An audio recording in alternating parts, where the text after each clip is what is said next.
In the unforgiving waters of the Bering Sea, danger is a daily companion. But what the Deadliest Catch crew stumbled upon this time was far beyond anything they'd ever faced. Just moments ago, a horrifying discovery forced producers to shut down the entire show, leaving both the cast and fans in absolute shock. What could possibly be so terrifying that even the toughest crab fishermen had to stop everything? The truth behind this sudden shutdown will send chills down your spine. Captain Rick Shelford searches for his 25,000 pounds of fair diving in violent and confusing seas. The reason Deadliest Catch is closing will amaze you. Rumors of secrets might end it all. Since fame comes with scrutiny, the show's popularity increased the demand to know every star it made. Some secrets should be kept hidden since revealing them means losing everything. It began with dread. That hitch is real now. We're revealing the truth as it happens. One of the most controversial shows in the world may be ending. Bering Sea crab fishing. Joshua. Tell Warner's story is nearly comical. Deadliest Catch has captivated many worldwide since its 2005 debut. On April 12, 2005, Discovery Channel aired Deadliest Catch, an American reality TV show. The show follows Bering Sea crab fishermen hunting Alaskan king and snow crab during the season. From what we saw, it was hard. As they face difficult situations, their lives are continually in jeopardy. The show is called The Deadliest Catch because Bering Sea crab fishing is dangerous and few try. Riding on the sea is perilous, but fishing is basically suicide. The northern Pacific Ocean's marginal Bering Sea and Bering Strait divide North America and Asia. The Russian military named this sea after Danish explorer Vitus Bering. Later, Bering's discovery was revealed as a soggy graveyard for ships and fishermen. It was a danger zone, and sliding across was risky due to enormous waves, high winds, and brutally cold water temperatures of 34 to 41 degrees in the south. The sea can get shallow depending on the tides, making it even more perilous. This means Pacific surge will quickly move from deep to shallow water, causing turbulent open seas. The Bering Sea is unfriendly year-round. No relief even in winter. Large parts of the water freeze over in winter, and when it melts, big chunks of floating ice increase the hazard. If floating ice doesn't bother you at sea, read about the Titanic. These chunks of floating ice are difficult to navigate, and any collision could capsize the ship. Strong, unpredictable currents can also affect these massive ice boulders. Fishing in the treacherous Bering Sea is still done because of its rich marine life. The amazing aquatic life there has been noted by more than just humans. Since the Bering Strait offers a variety of marine fauna, orcas have been seen there. Fishing in the Bering Sea requires battling sharks for the rich marine life. Crab fishing is risky.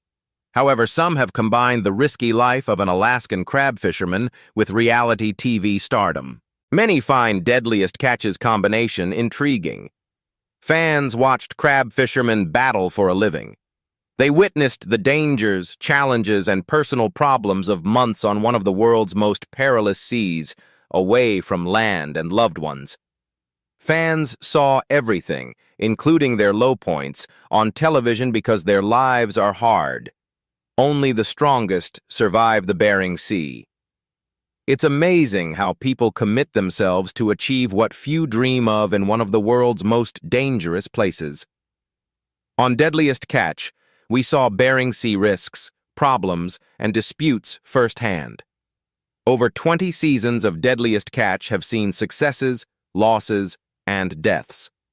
Deadliest Catch shows that crab fishing is not for everyone. Only the courageous persevere, and the lucky survive. Their Bering Sea cruises paid their bills, but they may have caused more damage than expected. Annual returnee fishermen have major physical and mental health concerns. Some call it the Bering Sea curse. The concert has one of the most casualties. The weird element is that most casualties are not sea-related.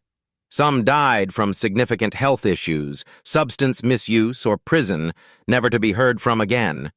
The Bering Sea seems to have a dark secret. a secret it would kill anyone who crossed its seas to keep. Few dare enter the Bering Sea due to its harsh weather, shark-infested waters, and unsettling past. Deadliest Catch chronicles the few who risk their lives to bring king and snow crabs to your meal, so you can eat your favorite seafood. Deckhand Dean Gribble Jr. can best explain Bering Sea fishing dangers. Only a few episodes of Deadliest Catch included Gribble. He lost his dream of becoming a reality TV fisherman following a near-death experience. Gribble headed out on December 31, 2019, like any other crab fisherman, thinking of crabs and fish. But the day turned unforgettable. Skabdis Rose left for the Bering Sea on December 31 to begin crabbing season. A regular voyage on a boat packed of men who wanted to catch lots of crabs turned into a gloomy day. The fishing vessel sank after hitting floating ice that bored a hole on its starboard side. 2 of the 7 individuals aboard that boat that day survived, including Gribble. He and crewmate John Lawler boarded a Coast Guard airlifted lifeboat. They were taken to an Anchorage hospital for hypothermia treatment. Less fortunate crewmates died in the Bering Sea eatery tomb. The shipwreck made headlines, and Gribble and Lawler became celebrities overnight. It wasn't how he wanted to become famous, but life had other ideas. The captain and his son went missing, as did the other crew members. The incident made Gribble think Bering Sea crab fishing wasn't for him. He liked fishing in safer seas. Gribble resumed fishing after a necessary pause to spend time with his family and recover from the trauma. His social media handle, King Crabba, posts fishing stories. His experience shows how treacherous these waters are and how rapidly things may change. In an instant, you're dead. Thousands of individuals worldwide discovered reality TV through A Dark History Deadliest Catch. Fishermen braved storms and perilous weather to capture fish, attracting fans. Fans anticipated the suspense of severe weather and the relief of a big catch. Deadliest Catch depicted one of the world's deadliest waters in vivid detail. It also demonstrates human perseverance. Humans have survived on the ocean even in harsh environments. Some crab fishermen enjoy the excitement of racing time and nature for their daily bread. Discovery Channel's Deadliest Catch has strong viewership, but it won't be enough to keep it going. The hazard is human-caused, not the Bering Sea or its extreme weather. King and snow crabs are declining. Climate change has reached these perilous waters, forcing crab fishermen to find new revenue. The government regulates Bering Sea crab fishing to safeguard these species. The Deadliest Catch cast competes to catch the most crabs. Higher numbers equal higher paychecks. This law, which regulates and reduces numbers, hurt the show. It had to be canceled. However, some believe it's more. Many sad situations have left bodies in Deadliest Catch over the years. People have noticed something worrisome about the show and its characters. Many believed the show's discontinuation was due to the gloomy happenings. For instance, many crew members have health issues or addictions. It also reported multiple fatalities, which is troubling. The sea gods may have punished them for invading an inhospitable area or a terrible break. The survivors were jailed for crimes. As the bodies piled up, many believed Discovery decided to pause the show. Few have escaped the Bering Sea curse. Example: Scott Campbell Jr. Campbell Jr. joined Deadliest Catch in Season 7. The Seabrook captain was on the show. He was born and reared by fishermen and had an unmatched connection to the ocean. Growing up, he understood that whatever vocation he chose, he would end up in the sea like his father. He accepted the Deadliest Catch offer without hesitation. Campbell's charisma was sought after by most admirers. Fans loved his effort and smart fishing. He connected his father's past experiences to his present as a fisherman, and he was skilled. He felt and looked more at home at water than on land. His condition deteriorated. Crab fishing became painful due to his persistent back discomfort.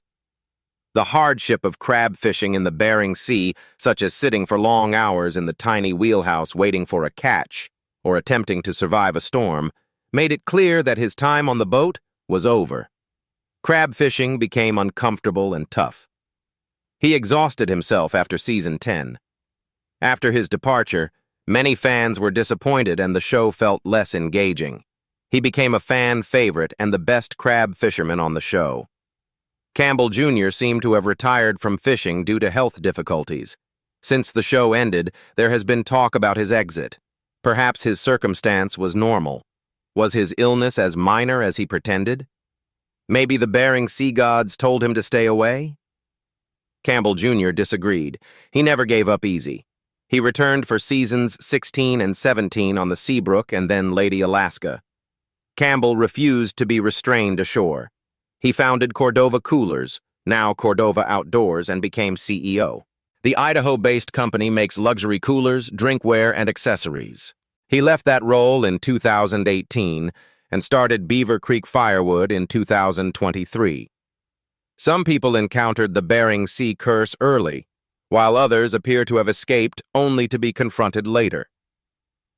Wild Bill Wietrowski, one of the scariest captains, is old. Wild Bill Wietrowski is a crab fishing and show legend. He appeared on the episode in 2015 and is one of the few Deadliest Catch survivors of the Bering Sea curse, or so they thought. His crab-catching skills and ability to quickly save himself and his crew have won him many followers. Wietrowski proves he is a seaman with his quick thinking and love of adventure. He plays it safe and puts safety above crabbing, unlike many captains who have taken it for granted and paid the price. His appearance on the show shows his perseverance and ability to overcome obstacles. Wietrowski inspires many new crabbers. He flourished in an area where few survive, indicating he is seaborne. The long-standing Summer Bay captain has been close to death. He was lucky. Made it out alive. Wietrowski received health news at the end of season 19 in 2023 that took him from the sea. Wietrowski was shocked to learn he had prostate cancer at the end of season 19 after surviving several storms and near-death situations on the sea and living for adventure. Fans thought Wietrowski was unstoppable because of his long show run. Despite the Bering Sea curse, he stuck to his diagnosis throughout season 20. After the season, he left his yacht to capable hands and focused on his health. New season 21 episodes left him absent, and fans wondered if the Bering Sea had caught him. He returned in 2024. He kept doing what he loved and was great at despite the diagnosis. "I'll keep going till I can't," he said. He updated fans on his treatment on social media. In early February 2025, he wrote, "I seem cancer-free." He said the treatment has been working and all numbers are positive. He returned to the performance and has done well since, so perhaps the Bering Sea gods love his unyielding spirit. Josh Harris, Jake's brother, joined the Cornelia Marie crew as a greenhorn in 2007.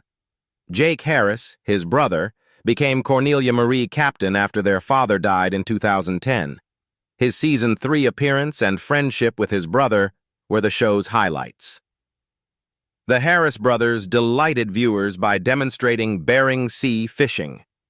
After years on the show, Harris was known for his dependability and intelligence.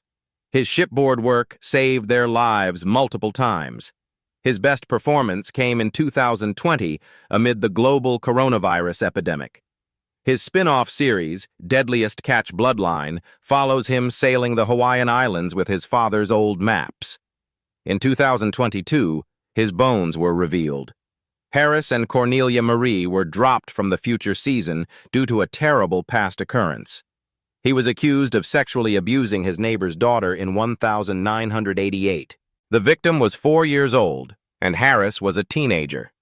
Due to his guilty plea, his charges were lowered.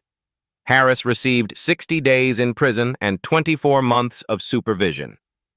After learning this, the Discovery Channel announced Harris will not appear in future episodes. They terminated his spin-off and barred him from the show. Since the event, Harris has kept a low profile and has not been on the show. Additionally, the show has a criminal history. Joshua Tell Warner's situation is unique and intriguing. One of the Deadliest's most brazen characters was Joshua Tell Warner, whether he was reckless or just living it up. Crab fishing in the treacherous Bering Sea on live television takes daring. After robbing a bank, crab fishing on live TV needs even more courage. Not his smartest move, or an attempt to hide in plain sight. Nobody knows now. The wizard fishing vessel's greenhorn joined the show in Season 5. He spent half the season aboard this boat. He was an expert at mainland bank robberies despite his crab fishing inexperience. Warner planned bank robberies as his crewmates planned crab-catching strategies. He robbed Oregon Bank in 2007. After his triumph, he taught his group about bank robberies. No one believed it since no one would loot a bank and brag. He stole another Oregon bank on the mainland in April 2009 while filming Deadliest Catch, then returned 3 weeks later. Very devoted criminal. He was arrested in December 2009 and sentenced to 9 years. Warner has no social media accounts. Nobody knows where he is or if he is in prison. We know he hasn't been on Deadliest Catch since. What's next? With the show's terrible luck and health issues, fans think canceling it could be a good idea. If it saves more lives, fine. Although the show will be missed, Discovery Channel should find something else to replace Deadliest Catch. A hiatus is warranted by its long history of death and tragedy. The Discovery Channel is still airing the show. It has not started fishing or hunting, golden king crab, bardy, or cod. The show returned in August 2025, whether for bravery or foolishness. Instead of giving up, they are adjusting and finding methods to maximize their talents and generate money to support their families. Some still question if this was the appropriate choice. Losses of life and property on the show are unusual. Some argue the event should be canceled or moved to protect fishermen and the habitat. Fishing gear is expensive, crab fishing is expensive, and the Bering Sea's rough seas require continuous ship repairs to avoid capsizing. Repairs are expensive. Even if they fish within official regulations, their pay will suffer.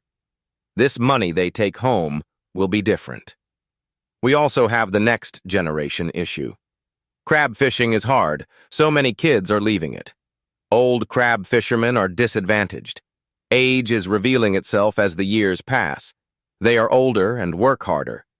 With fewer kids taking over, crab fishing will be hard to preserve. Not just that is old age problematic. There are health issues too. Deadliest Catch legend Sig Hansen can attest. For almost 20 years, Sig has been the Bering Sea's best. Sig had a heart attack at sea in 2018. One producer saved his life with a swift decision. This incident shows that the Bering Sea King is aging. He must slow down on the sea to live long and prosper. You can't teach an old dog new tricks and Sig won't stop. He must relax, or he may be snatched from the seas sooner than expected. The show must continue, but some fans doubt it. The Bering Sea fishing threats are increasingly more apparent. Fans can now understand how risky these fishermen's lives are. Many ponder if their suffering is worthwhile. However, these fishermen think so. Even though the waves are rough and they've almost died countless times, these experiences make them appreciate life. They've always spent time at sea. Though difficult, it is home away from home. The sea wind and beautiful waves are familiar. Others may see danger, but they see a challenge they've prepared for virtually their whole lives. They recognize the hazards yet think it's worth it. Others may not understand their want to spend months at sea away from society, family, and friends, but it's their only existence. They are truly marine children. The water may throw waves and storms their way, yet they always return. There's no place like home. Deadliest Catch is more than a fishing show after 20 seasons. It is about bravery, sacrifice, and survival in one of Earth's harshest places. It shows the sailors' personal challenges, stress, weariness, injuries, unhealthy habits, and the mental and physical toll of life at sea. Viewers experience the delight of a good catch and the misery of accidents, conflicts, and death. They see that these men and women are human behind the scenes, despite their seemingly unbelievable feats. No amount of sea time can make them non-human. People laugh, cry, feel joy, sorrow, and disappointment. Though afraid, they avoid boldness. That matters to them. As the saying goes, fortune favors the courageous. Your opinions on these? Deadliest Catch has had several bad events over the years and seasons. Is it safe to keep airing? What's Deadliest Catch's future? Comment your thoughts. Thanks for watching.